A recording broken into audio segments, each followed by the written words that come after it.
Always nice to see Lara Croft and her t-shirt again.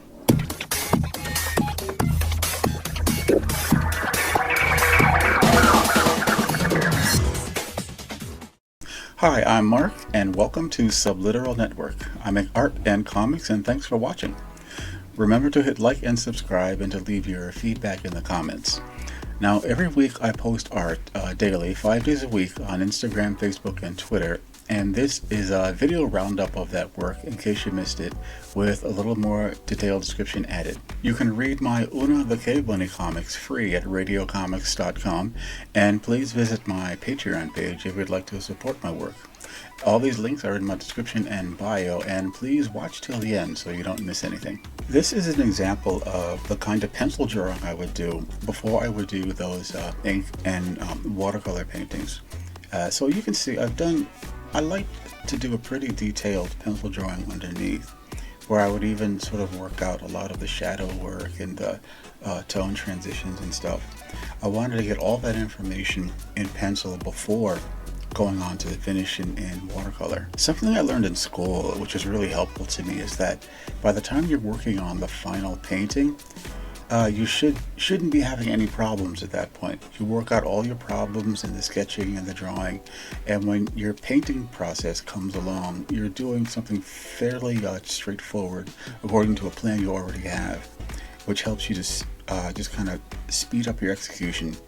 And you've already solved all these problems, so you're not fumfering around and you're not making mistakes. This is a Tomb Raider watercolor painting that I did, referenced almost entirely from watching over the shoulder of a friend who was playing the game. Now I posted this clip of it, this small version, but this is the whole version that I posted after someone asked me if they could see the whole thing. So, back then, what I did was I made and noted little sketches of all the characters and things that you see in the background. There's a mummy, there's a kid with a couple of Mac 10s, I guess. There's a woman, there's wolves, there's dinosaurs. I've never played the game, as I said, and I don't know what any of that stuff is, but I just wanted to put it all back there, and I just kind of realized that it looked kind of fun to me.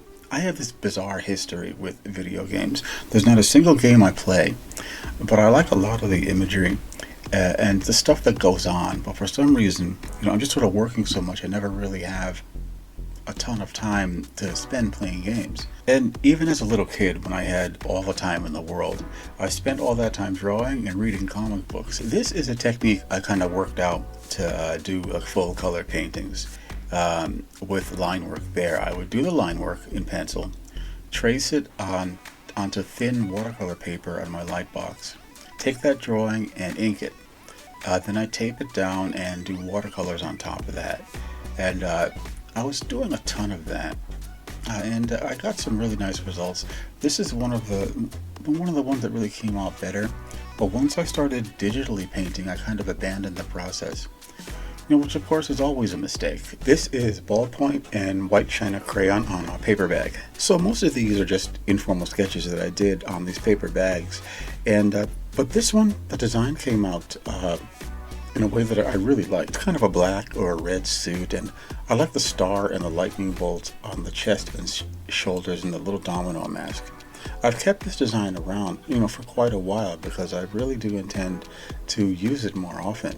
But honestly, they just don't get any more super massive than this. This is a trading card size drawing of a barbarian bunny girl. It's 2 by 3 inches, and you might not know, but these little sketch cards are tiny.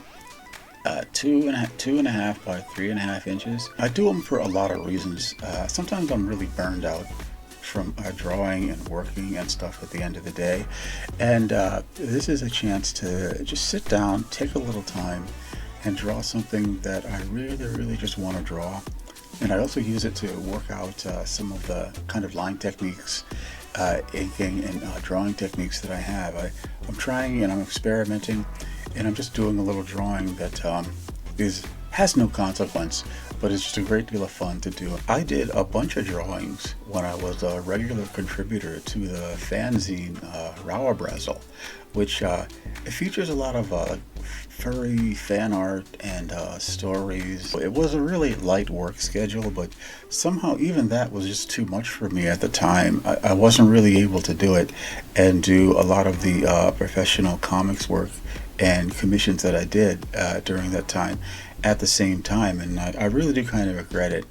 And I'd really like to try to contribute more in the future. So this one is just like a random bunny girl hanging off a tree with a stone necklace and the whole cave girl thing.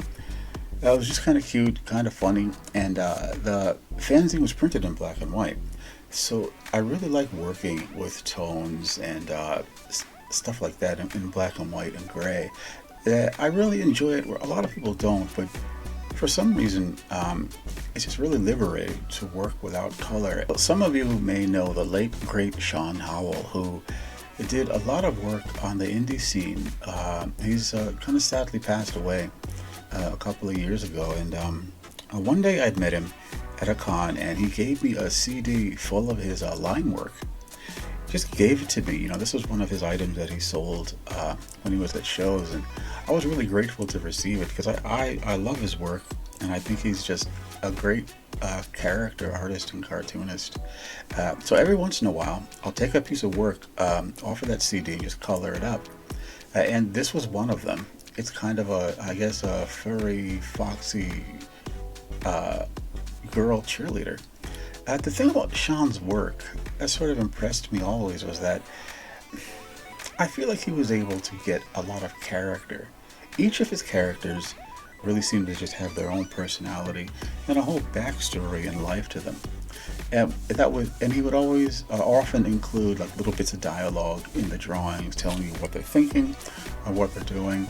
And when I started coloring his work, my goal was to try to add dimension to the drawing without taking away from the character that he was trying to get across in it. This was one of the ones that came out the way it came out nice the way I wanted it to. This one I colored up in Sketchbook Pro, which I was using at the time, and I wanted to just kind of go a little wild with the colors. Just sort of unnatural, like purple fur, and kind of work it out so that I was getting strange colors. And Sean's artwork has the capacity to just hold that all together. I could do almost anything color-wise, and it would work because the characters that he was creating always kind of shone through.